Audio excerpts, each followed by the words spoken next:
Hello, and welcome back to the History of Egypt podcast, episode 236, Legends of Ramesses.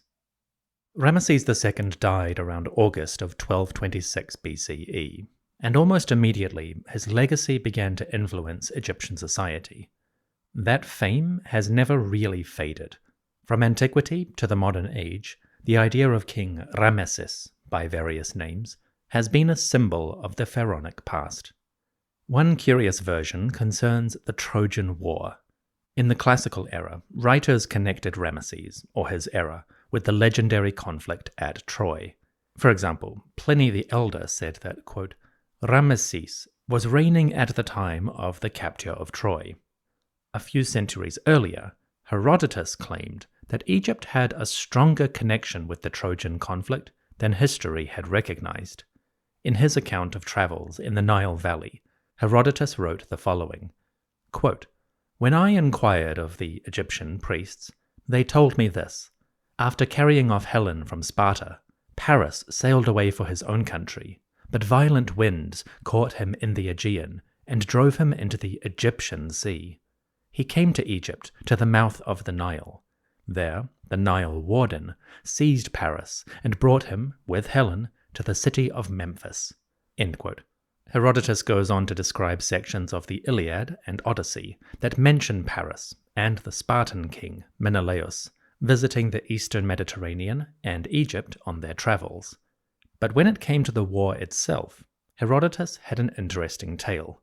Quote, When I asked the priests if the Greek account of the Trojan business were true, they gave me the following answer. After the kidnap of Helen, a great host of Greeks came to the Trojan land on behalf of her husband Menelaus.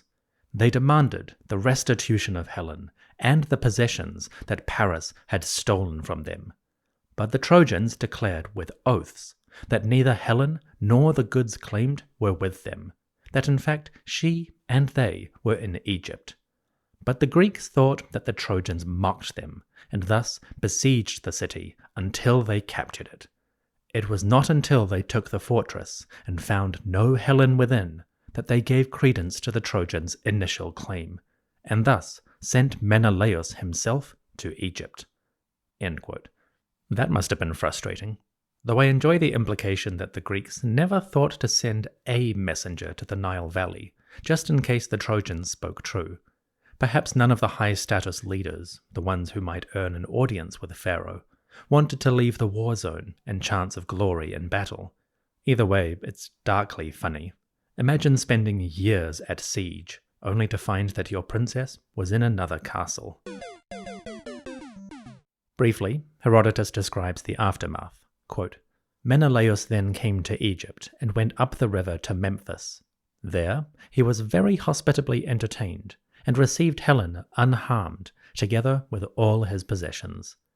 Yet, though so well treated, Menelaus did the Egyptians a wrong, for when he would have sailed away, he was delayed by bad weather, and when this hindrance continued, he did a terrible deed, taking 2 children of the land and sacrificing them. When it was known that he had done this, the people hated and pursued him, and he fled away with his ships to Libya. Where he went afterwards, the Egyptians could not say. End quote. The idea that Menelaus visited Egypt also appears in the Odyssey, but in the legendary version, the king just turns up in the Nile Valley. He already has Helen, he's already won the war. Why is he going there? Herodotus gives the Spartan a reason to visit the Nile Valley, and he also carries on to critique the whole idea of Helen spending time in Egypt. Summarized briefly, Herodotus actually believes the story. His logic is that if Helen had stayed in Troy, then eventually the Trojans would have given her up, at least to end the bloodshed. It's part of a whole thing. Herodotus is surprisingly critical of the Homeric tale, but we won't get into it right here. Leaving aside the mythology debate, the idea that a fugitive ruler, like Helen of Sparta, might spend time at the Egyptian court does have some basis in the historical record. During Ramesses' reign, a king of the Hittites had been deposed by his uncle and had to flee to Syria and then to Egypt. The Hittite usurper had demanded the return of this fugitive prince, but Ramesses had delayed before ultimately admitting that yes, he was here, but now he's run away. So at a very basic level, the idea that a fugitive ruler would flee to the Egyptian court does have some validity. Again, mythology aside, did Ramesses II have any knowledge of Troy or the Trojan people? Well, maybe. In his long poem about the Battle of Kadesh, the king listed the enemy peoples whom he faced on the battlefield. That included a group called the Dardani, which might be the Dardanians, part of the Trojan kingdom. That's tentative though. At the time, the region of Troy was known as Wilusa, and they had extensive dealings with the Hittites. It is plausible that people we might call Trojans were part of the coalition that marched to Kadesh. Unfortunately, there is no archaeological record for the battlefield to examine, so we simply can't say for sure. On the other hand, the larger historical context might give some validity to that idea. As we'll see very shortly in our tale, warriors from the Aegean and western Anatolia were a threat to Egypt during the 13th and 12th centuries BCE, the supposed era of the Trojan War. So the notion that Ramesses II had dealings, or at least knowledge of the Trojans, is at least plausible. Now, something a bit more grounded. In the 2nd century CE, the Roman historian Tacitus remembered a king called Ramses. He knew him as a conqueror.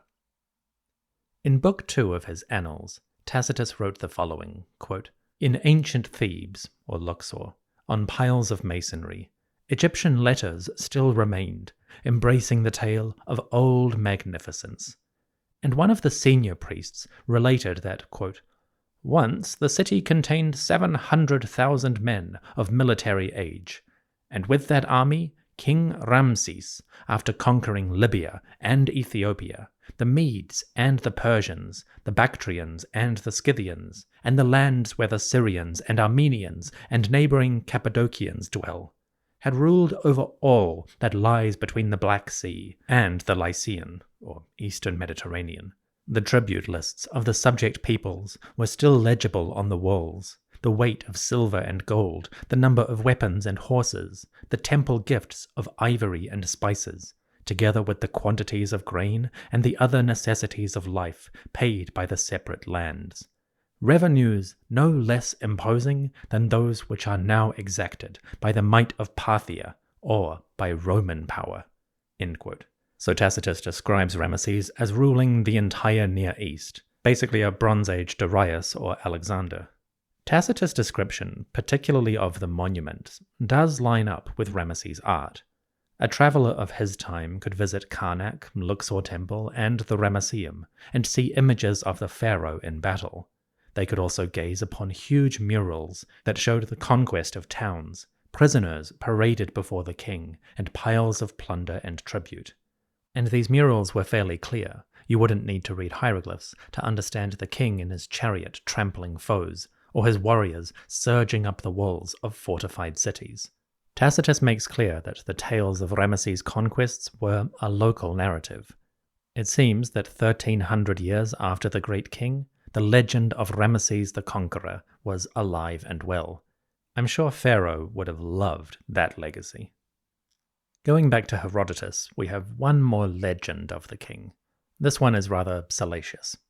Herodotus claims that Pharaoh had, quote, great wealth of silver, so great that none of the later born kings could surpass or even match it.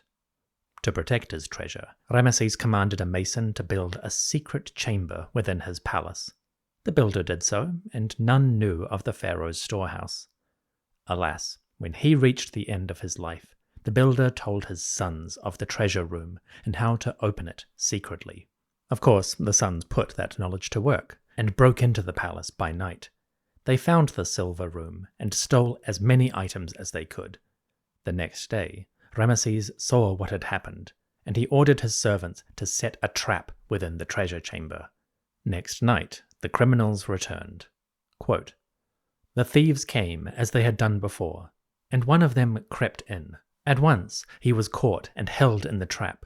Seeing his evil plight, he called to his brother, saying, Come in quickly, and cut off my head, lest I be seen and recognized, and so bring you to ruin as well.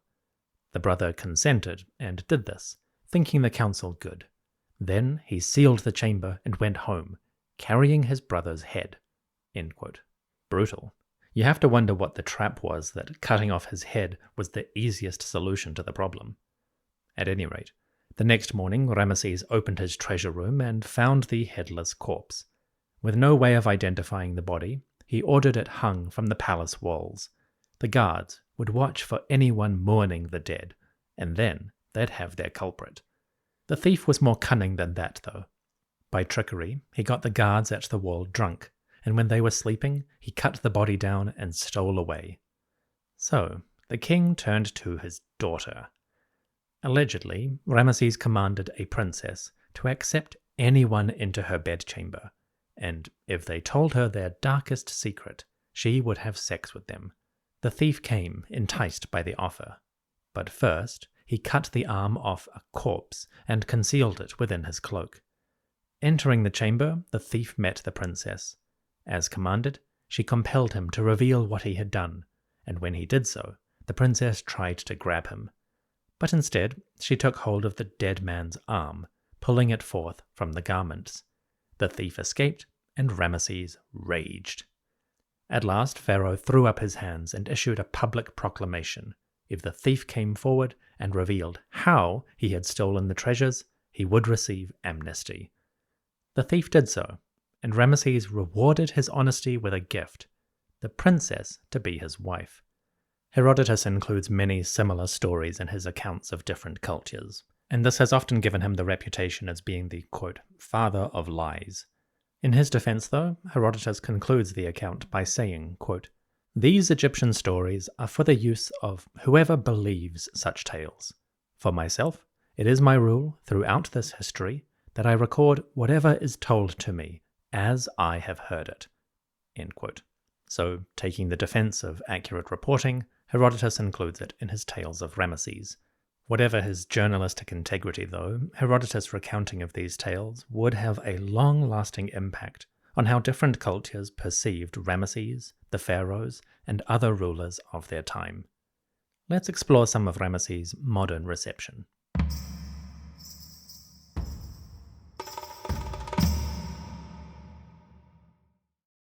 Once scholars began to accurately translate hieroglyphs in the early 1800s, the pharaoh returned to the historical spotlight. Ever since, this ruler has become synonymous with ancient Egypt. Ask a person on the street to name a pharaoh, they'll probably say Ramesses. Maybe Tutankhamun, thanks to the overnight celebrity caused by his tomb, but even he is better known to the public as King Tut, a golden mask rather than a true personality. Ramesses, meanwhile, remains the archetypal pharaoh. He just hits different. Visions of Ramesses as a man and a ruler fluctuate wildly with the times. In the early 1800s, scholars were amazed by his monuments, and they saw in him a vision of splendor. For example, Jean-François Champollion, who first translated hieroglyphs, described Ramesses as the, quote, illustrious conqueror, the bravest of warriors, and the best of princes. It is under the rule of Ramses the Great that Egypt rose to the pinnacle of its political power and internal splendor. End quote. Again, Pharaoh would have loved that description. But by the mid-19th century, attitudes had changed. In Europe, the spirit of revolution and liberalism brought a new hostility to Ramesses' memory. The poet Shelley, for example, described Pharaoh as the Ozymandias with his, quote, sneer of cold command, and his monuments the wreck of a forgotten empire. The German scholar Christian von Bunsen called the pharaoh, quote, an unbridled despot who took advantage of a reign to torment his own subjects and strangers to the utmost of his power. Bunsen's view was strongly influenced by his impression that Ramesses was the pharaoh of biblical tradition, specifically the oppression of the Hebrews and the enemy of Moses. That picture has colored countless interpretations since. In novels and cinema, popular imagination overwhelmingly views Ramesses, or the 19th dynasty generally, through the lens of Exodus tales. We'll come back to that story in the future, after the reign of Merneptah, but you get the point. Starting in the 19th century, and informed by biblical perspectives, historians and storytellers alike have cast Ramesses in the tyrannical mold. Among Egyptologists, the picture has changed substantially over the decades. As far as I can tell, Champollion was the first scholar to explicitly call Ramesses the Great. But we got a similar vision in 1877, when Amelia Edwards published her book, 1,000 Miles Up the Nile. Edwards described Ramesses' legacy in glowing terms. Quote, "The central figure of Egyptian history has always been, probably always will be, Ramses II. He holds this place partly by right, partly by accident. He was born to greatness, he achieved greatness, and he had borrowed greatness thrust upon him. The interest that one takes in Ramesses begins at Memphis and goes on increasing all the way up the river. It is a purely living, a purely personal interest. Other pharaohs but languidly affect the imagination. But with the second Ramesses, we are on terms of respectful intimacy. His features are as familiar to us as those of Henry VIII or Louis XIV. End quote. Edwards based that description on the king's monuments and the written record. But while her introduction was grandiose, Edwards understood the essential challenge. For all of his splendid works, Ramesses the human is gone. Quote, "Such are, very briefly, the leading facts of this famous pharaoh. Exhaustively treated, they would expand into a volume. Even then, however, one would ask, and ask in vain, what manner of man he was. Every attempt to evoke Ramesses' personal character is a mere exercise of fancy." End quote. Edwards has it bang on. For all the grandiosity, all the bombast, and all the monumental impression, this is a facade that Ramesses constructed around his kingship. The true reality of his personality is obscured behind layers and layers of imagery, religious thought, and political necessity. Ultimately, the truth of who Ramesses was died with him. This is the fundamental challenge for Egyptologists reconstructing any pharaoh's reign. And really, it applies to most of the Bronze Age societies. The way these people constructed their institutions, especially their kingships, was to separate them from ordinary humanity. The personality of the ruler is always obscured. Ultimately, Ramesses is an idea, not a person. In the 21st century, visions of Ramesses can vary wildly. Within Egypt itself, the king has taken position as the dominant symbol of pharaonic history. It is his statue that welcomes visitors to the new Grand Egyptian Museum. His face, temples, and art grace multiple banknotes, one of the few pharaohs to appear on the currency. And his monuments regularly feature in travel advertisements, enticing visitors to the Nile Valley. But just like in Ramesses' own time, these depictions are a formal public image. Among the people, there are radically different views. For some, Ramesses might be the pharaoh of religious tradition, the rival of Moses and the oppressor of the Hebrews. For others, he could be a symbol of an ancient glorious past, one that might be recovered in the modern day. And for others, he might be a symbol of authoritarianism, something ideally left in ancient history. Like most historical figures, the pharaohs inspire different reactions among different groups. Finally, modern Egyptologists have a love-hate relationship with Ramesses. His monuments are some of the most commonly featured in documentaries, rivaled only by the Giza pyramids and the treasures of Tutankhamun. But the king can also inspire revulsion. Words like egomaniac and propagandist get thrown around. For example, in a recent biography of the king, Toby Wilkinson argued, quote, "It is surely Ramesses' achievements as a self-propagandist, given concrete form through an astonishing architectural legacy, that justify his claim to greatness." I don't think Wilkinson was being critical so much as describing the phenomenon of the artistic and monumental legacy. Meanwhile, Elizabeth Blythe, in her History of Karnak Temple, said of Ramesses, quote, "His self-publicity knew no bounds, and his name and image, even today, are carried in seemingly endless profusion on temple walls, obelisks, and colossi throughout Egypt." Meanwhile, Joyce Tyldesley saw his grandiosity as a carefully crafted and entirely traditional policy. Quote, Ramesses knew what made a great pharaoh. He would be a brave warrior, a mighty builder, an educated scribe, and an effective priest.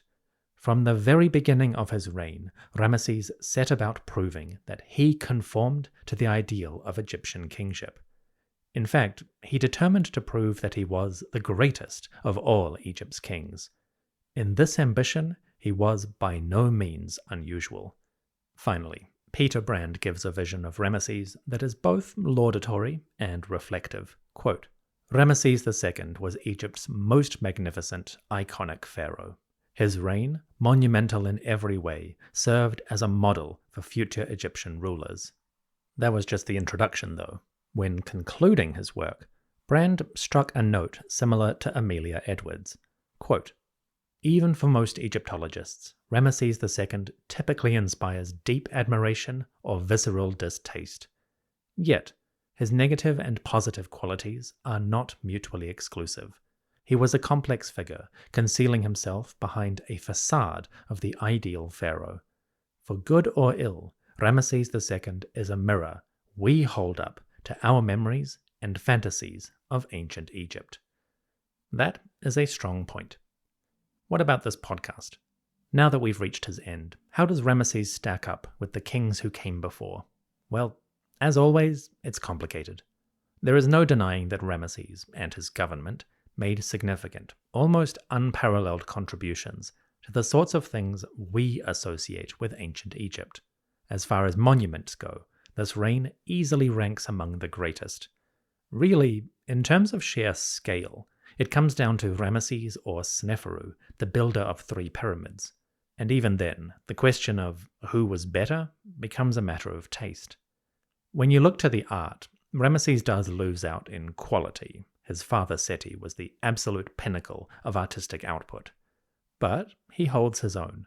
In Ramesses' reign, artisans produced masterpieces like the tomb of Nefertari, probably the most photographed sepulchre in the entire country.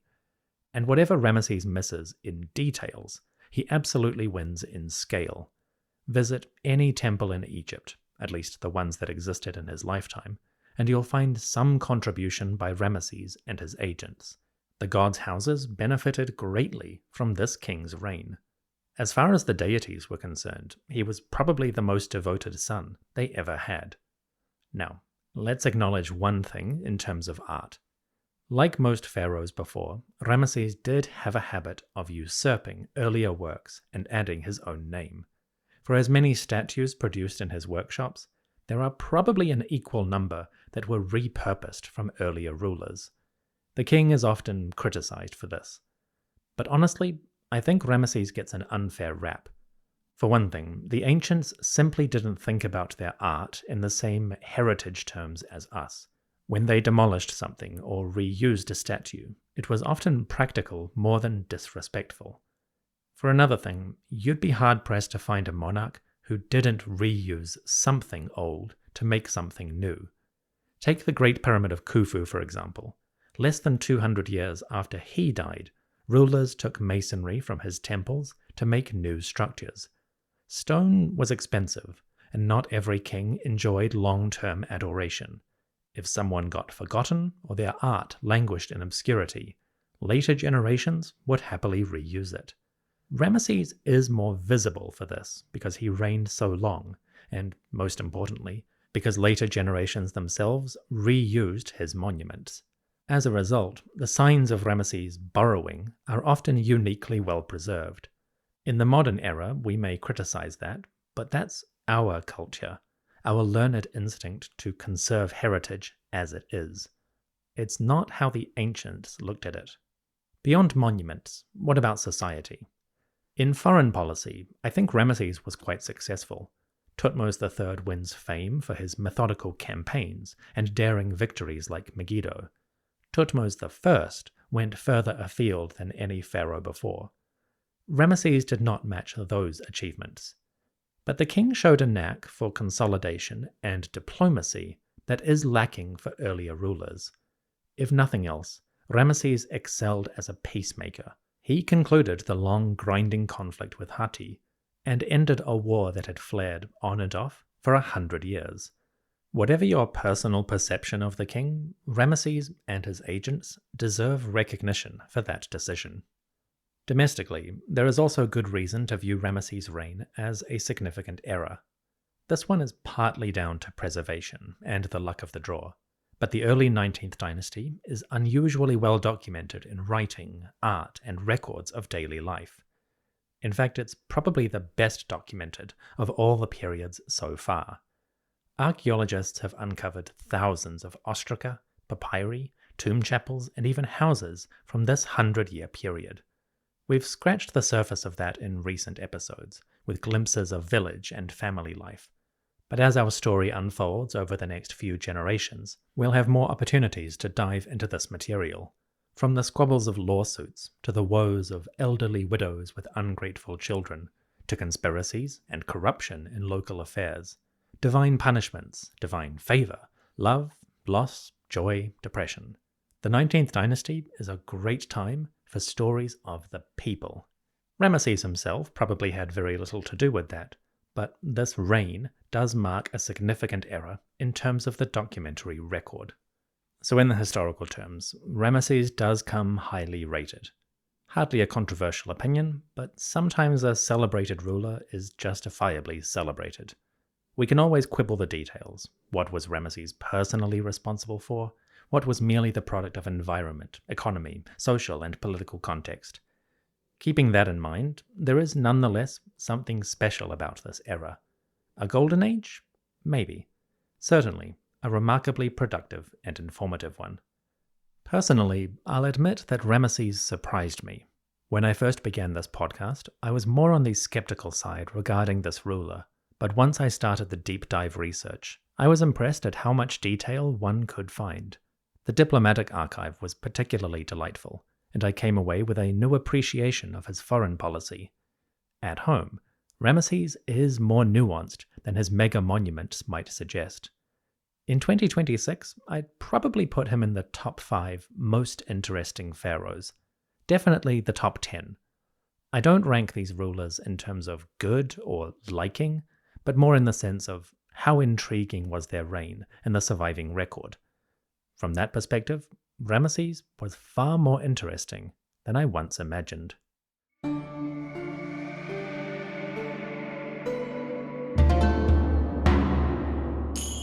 Thank you for listening to the History of Egypt podcast.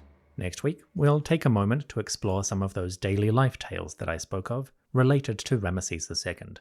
And we'll have a bonus episode, a final interview with Professor Peter Brand, as he summarizes his views on Ramesses II, Egypt's ultimate pharaoh.